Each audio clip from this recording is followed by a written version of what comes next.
Welcome back, everyone. You're listening to Vibra Miami, a Firebird TV production, where we talk about all things Miami, from celebrities to our bad drivers. I'm your host, Luka De La Hoz, and joining me today is Sofia Pinto. Hi, everyone. Today, we're going to take a look at what teens in America are listening to, especially with all the new music that has been released recently. Let's get to it.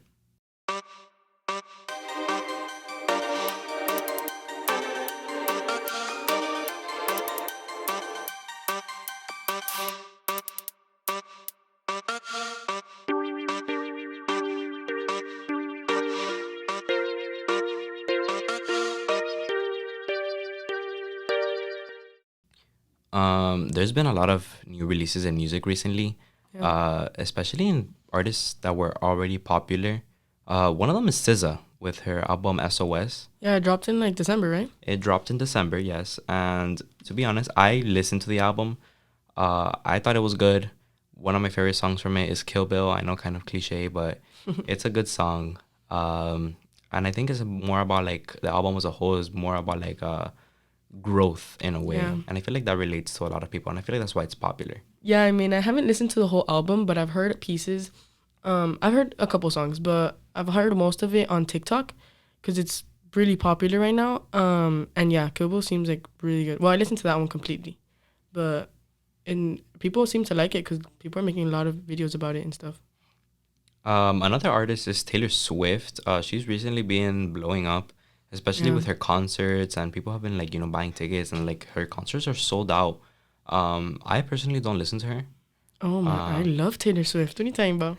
I don't listen to Taylor Swift. But if I hear a song, maybe one of her like old songs, then maybe I'll I've sing along to it. loved Taylor Swift since I was like little, but her concert tickets are really expensive, so my parents didn't let me get. But yeah, if I could, I would go see her.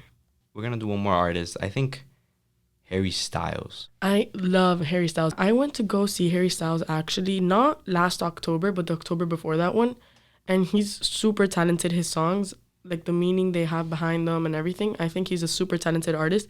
And all the recognition he's getting, I think he completely deserves it. I've liked him since he was in One Direction. I was obsessed with One Direction when I was little. Do you remember? I liked One Direction when I was little too. But honestly, I never really listened to any of them after their breakup.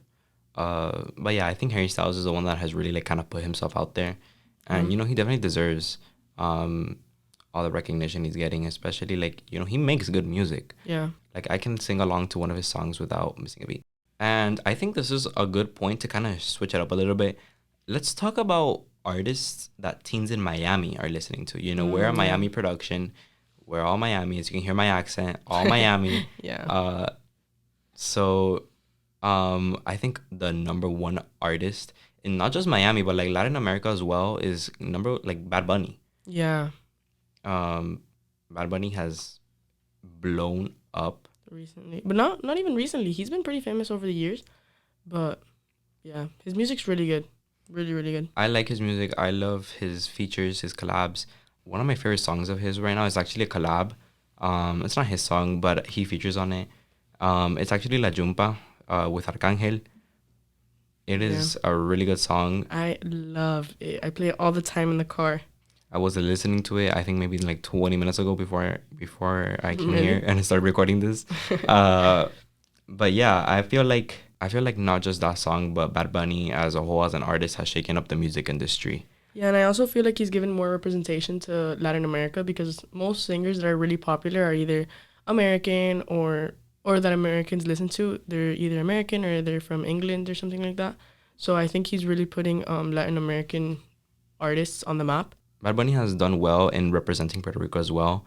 His documentary for El Apagón, that was 20 minutes long, it was super informative, and I feel like it definitely like he's trying to educate people on what's going on in Puerto Rico, the crisis in Puerto Rico with Luma, the energy company, and kind of the rich people that are kind of taking over and displacing native Puerto Ricans. And I feel like he does a good job on speaking on that issue.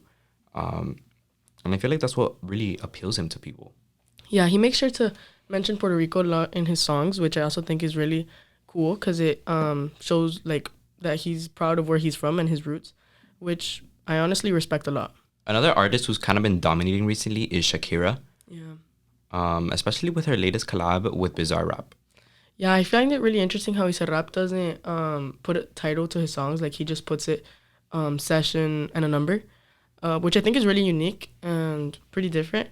His song with Shakira was super good. My mom's obsessed with it. It's basically about how Piqué, which was her ex-husband, cheated on her with some girl that her name's Clara. So she goes, perdón que te salpique, and then she goes, claramente, which in Spanish it's salpique is like sorry that it like bothers you, and then claramente is clearly. But obviously she tried to put in Clara and Piqué. I think that Shakira is kind of like a lyrical genius for doing that. It's a not so subtle detail. Right. Kind of taking a dig at Piqué for, cheating on her. Yeah. And I feel like it's really cool that she did it with Bizarre Rap, because Bizarre Rap has also been famous for doing a collab with Quevedo. Yeah, that song was really, really popular like 2 months ago. Quevedo collabed with Bizarre Rap as well. He made, I think it is one of the top songs in Latin America and one of the top songs in Miami, to be fair. Yeah. You hear it at every party, everywhere, in the car, on the beach, in school, like it's everywhere. Everywhere. People have taken a liking to Quevedo as well, as an independent artist, apart from collabs.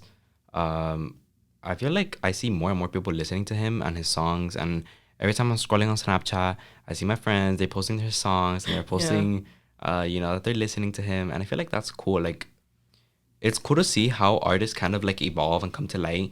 Like a month ago, I did not know who Quevedo was. Yeah. And it's kind of cool to see how they kind of come to light and kind of like start their careers. Especially like when they're in a majority English speaking country like the United States. Right. But we see them everywhere in a majority Spanish speaking city like Miami. Right. And I feel like those Spanish-speaking artists really appeal to us because we speak Spanish. We understand what they're saying. We understand what they're going through. We keep up with them. Right, yeah. And with that, I think this is a good stopping point for today. Sophie, thank you for joining me today. Thank you for having me. Make sure to follow us on Instagram, Twitter, and TikTok at Vibra Miami. I'm your host, Luca, and as always, que viva Miami.